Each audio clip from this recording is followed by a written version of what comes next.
आज एक अजीब घटना देखने में आई।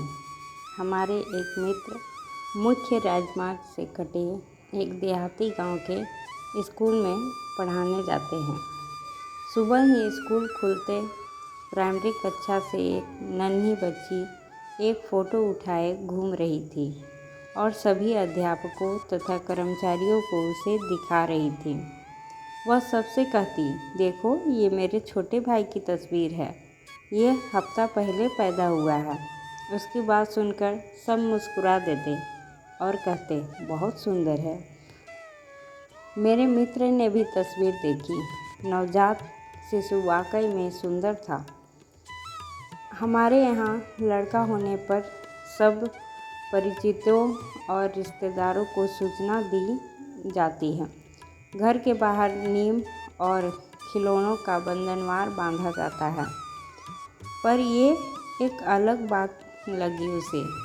कोई इस तरह नवजात शिशु की तस्वीर लिए सबको तो नहीं दिखाता। उसे लगा जैसे बच्चे के जन्म की सूचना किसी वस्तु का विज्ञापन हो।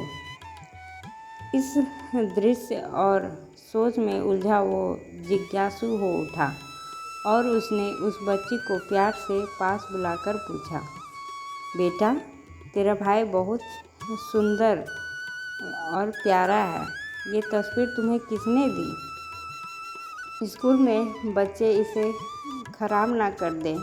ये तस्वीर मेरी माँ ने मुझे स्कूल लाने को दी है। उसी ने कहा है कि सभी स्कूल के बच्चों और अध्यापकों को इसे दिखाए और बताए कि घर में बेटा पैदा हुआ है। जब लोहड़ी आएगी तो हम भी सबको घर बुलाएंगे। उसने बड़ी मासूमियत से कहा। मित्र की जिज्ञासा अब भी शांत नहीं हुई। उसके मन में यह प्रश्न बार बार उठता रहा कि इस प्रचार का मकसद क्या है। क्या गरीबी के कारण किसी प्रकार की मदद इस फोटो के जरिए मांगी जा रही है? कोई क्यों भला इस प्रकार घर में पैदा हुए बच्चे की तस्वीर का प्रदर्शन करेगा? स्कूल के ही सेवादार जो उसी गांव का था, उसने पूछने का प्रयास किया। उसने बताया, इनके घर में किसी वस्तु की कमी नहीं है। असल में बच्चा पैदा होने का उत्साह है। अब आप ही सोचिए, 4 लड़कियों के बाद जाकर जब लड़का पैदा हो तो ये कोई छोटी बात है। इनके मोहल्ले में हर बार खूब धूमधाम से लड़की की लोहड़ी मनाई जाती थी। ये बेचारे हर बार लड़की होने से दुखी थे। वो बेचारी औरत की बड़ी दुर्दशा थी। घर में किसी को फूटी आँख न सुहाती। नौकरों की तरह काम लिया जाता था। कई बार तो मायके से उसे लेने ना जाते। कितनी बार पंचायत हो चुकी। गांव की औरतों को तो आप जानते ही हैं, मर्दों से ज़्यादा तानेबाज है। बेचारी का घर से निकलना दूभर कर दिया था। अब कहीं जाकर भगवान ने लड़का दिया है। माँ को जैसे जीवन दान मिल गया हो। उसका घर टूटने से बच गया।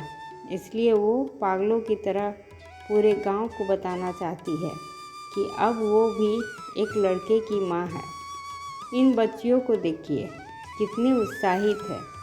ना जाने कितनी गालियाँ और ताने इन्हें सुनने पड़ते थे। मित्र की बात सुनकर मैं भावुक था और मेरे जहन में एक माँ और उसकी 4 बेटियों का मुस्कुराता हुआ चेहरा था। अचानक मैं भी मुस्कुरा उठा। मुझे जाने क्यों दुख के साथ साथ एक संतोष का अनुभव हुआ। दोस्तों, आपको ये कहानी कैसी लगी? अगर अच्छी लगी हो तो लाइक, शेयर और सब्सक्राइब करें। धन्यवाद।